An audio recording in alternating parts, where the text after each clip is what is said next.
lang ba ng Suzuki Espresso? Congrats! Pero, alam mo ba na walang cabin filter ang ating Suzuki Espresso? Gaano ba ka-importante ang cabin filter? Kung hindi pa, in this episode, pag-uusapan natin lahat na gusto mong itanong tungkol sa cabin filter. We will share tips, installation procedure, and product review. Before we start, I would like to remind you that this video is not sponsored. Gusto lang namin mag-share na ideas because learning is sharing and sharing is caring!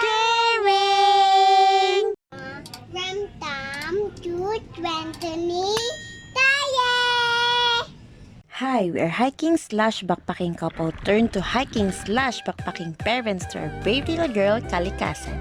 In 2018, she started her backpacking journey around the Philippines and neighboring countries at the age of 2 months. In her 5th month, we introduced her to the beauty of the great outdoors. Since then, weekends are spent either on the road or in the mountain until pandemic came and finally decided to bought a Suzuki Express 2021 that we named Gypsy. So follow us on this new project as we share all the details, tips, product reviews, and experiences as we get to know more about Suzuki Espresso 2021.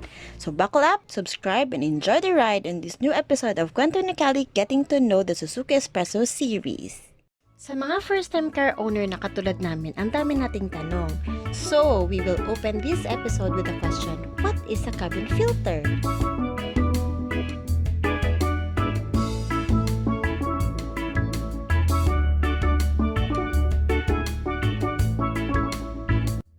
Bakit ba kailangan natin to? Para saan ba to?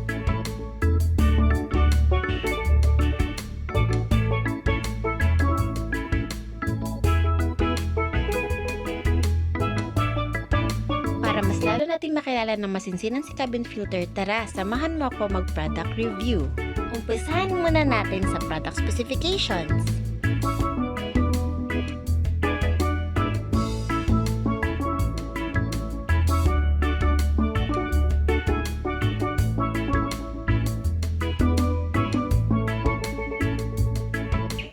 Ito yung cabin filter. Air filter and cabin filter, washable and reusable, improves performance, outstanding for filtration for installation. Saan ba nakalagay si cabin filter?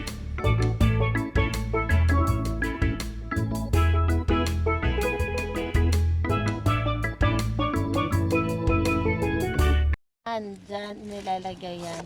Yan yung wala. Pag bibigyan ng sasakyan, wala yung ganyan dyan sa area na yan, sa taas na yan. Yan. So, gagawin mo na, i-open mo lang yan, tapos pasok mo lang yan dyan. Okay. Paano ba ito ilalagay?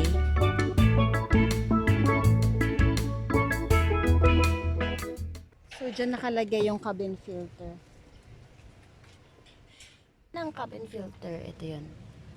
Ilalagay mo na siya. Tanggalin mo yan. Yes. Yan. Yan. Okay. Side mo lang. Itaas lang siya ng ganito. Wait lang. Nasaan ba yung kamay ko? Ito siya. Hindi mo cover. Tanggal ang cover. Paglagay yun sa taas. Oh, yun pala yun sa taas. Pasok mo lang siya dyan. Yan. Yes, and then No. pasok mo yan. Lagay mo lang din yung cover. Feel Don't pip-pip ha. Pagbalik, ganito siya pagbalik. Pitin Ayan. Balik ang mga gamit. Close. Done. That's all, bow. Oh, na-install na natin. Ngayon, ano naman ang mga sitwasyon na kailangan ko mag-inspect and linisin?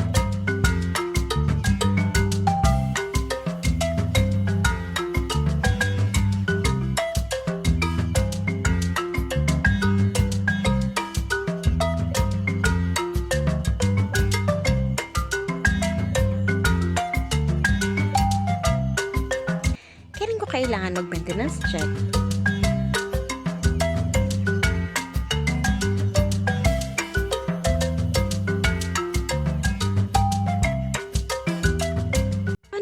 ginagawang tingnan o linisin si cabin filter, anong mangyayari?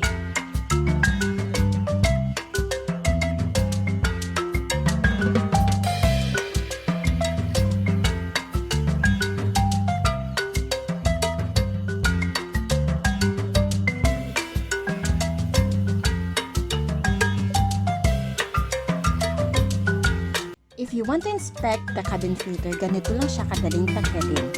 Ng cabin filter, ito yun. Lalagay mo na siya. Tanggalin mo yan. Yan.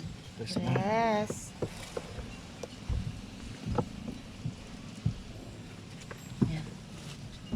Yan. Okay. Side mo lang. Cabin filter.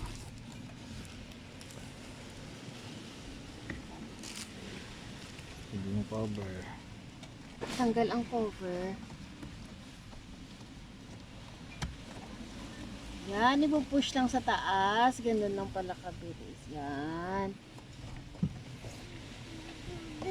Do nanay, baby nanay, baby nanay. Ganyan lang siya.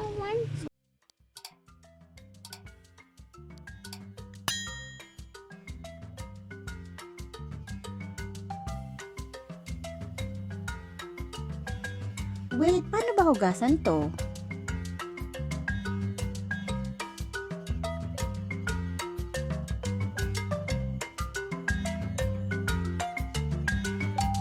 To help you further in maintaining the interior of our car clean, here are the tips.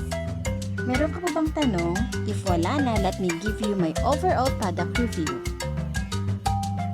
This cabin filter or the air conditioner filter holds true to its product claim. First, washable and reusable.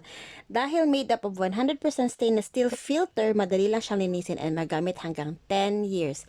Unlike other filter na gumagamit ng paper or cotton, which is disposable and recommended to change every 5,000 km. Therefore, less basura, makakatulong pa tayo kay inang kalikasan. Second, outstanding filtration. Although not 100%, just like the activated charcoal filter, which is more effective in removing harmful vapor and gases that you encounter with heavy city driving, but as stated, this particular filter is made up of 100% stainless steel. We will be assured that particles such as dirt, pollen, dust, and other matter outside will be filtered thoroughly. Third is improves in performance with constant preventive maintenance, inspection, and checking. This air filter will definitely improve our Suzuki Espresso performance by protecting our heat and ventilation cooling system. Not only that, it will surely improve our fuel efficiency as well. To top it all, it's so fast and simple to install as seen in the videos. Before we end this episode, may these tips guide you in choosing the right cabin filter for you.